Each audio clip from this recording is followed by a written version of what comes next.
For more than 40 years, an annual concert of piano virtuosos, all students of world-renowned teacher, composer, and pianist Dwayne Hampton, has taken place in Reading. For the last 10 years, and up until tonight, it's taken place here, on the stage of the Cascade Theater. And that's fitting, because Hampton, who was born in Reading in 1928, got his start at the Cascade Theater when he was so small that he had to be lifted onto the stage. I was about 3 when I first started playing. Actually, everyone told me to quit playing the piano because they didn't want to hear the racket. And they wanted to hear the radio, so I had to fight for it. And maybe that's what stimulated me, I don't know. There were no teachers, and so I had to win a scholarship to go east, but I was already playing, and I played with Paramount Starlets. When the Cascade theme opened, then Paramount Studios were giving concerts of prodigies here and there and everywhere. And someone signed me up with them, and that was the first time I'd given a concert appearance. Even with a self-taught beginning, Hampton ended up as the top scholarship recipient at the Sherwood Conservancy of Music in Chicago, where he worked nights as a typist to help support himself. Things began to happen then. I was there for a year, and I began playing with the symphonies and giving concert tours, so I was at Chicago then. Of course, this sounds glorious and glamorous, but it wasn't. It was just extremely hard labor. Well, actually, once I got on stage, the magic started. I was giving to the audience, and they were giving back. And it was sort of a round robin of big emotional passion going on all the time. And that part of it I really liked. It was just that I had to live in a different place every day, every night. That's what I didn't like. I think that when I played with symphony, it was the greatest experience.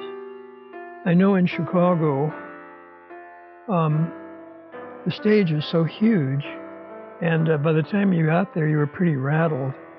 But when the symphony started playing and then you came in with it, it was the thrill. Always a big thrill, because they were backing you up. And you were playing products of some of the greatest thinkers in the world, some of the greatest composers, and so that was fun. It's always when it was over and I had to go to the next place that it was no fun.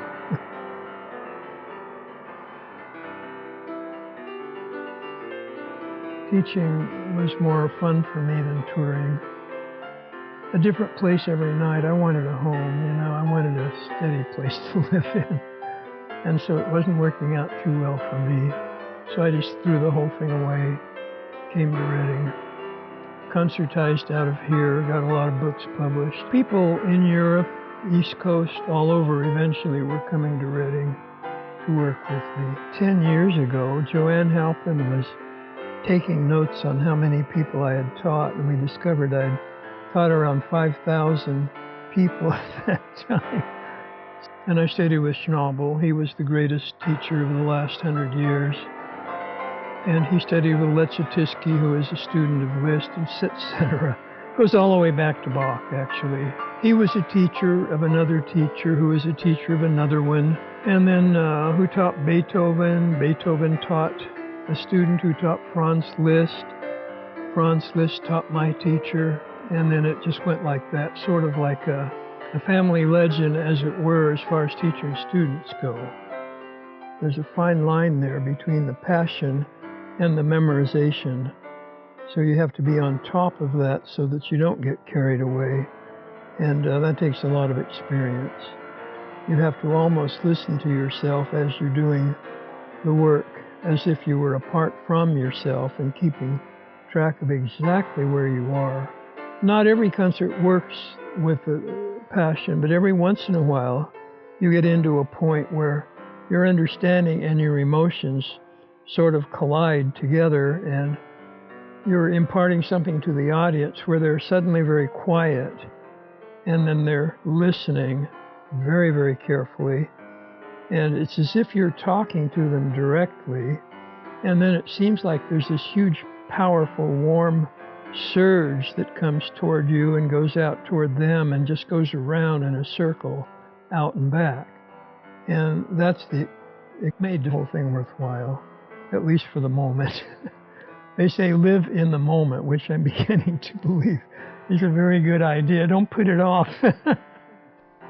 Dwayne Hampton might be living in the moment now, but for decades he's been tirelessly bringing new generations of concert pianists to stages around the world and to his own hometown. For your efforts to keep the music alive and for your support of the Cascade Theater, we applaud you.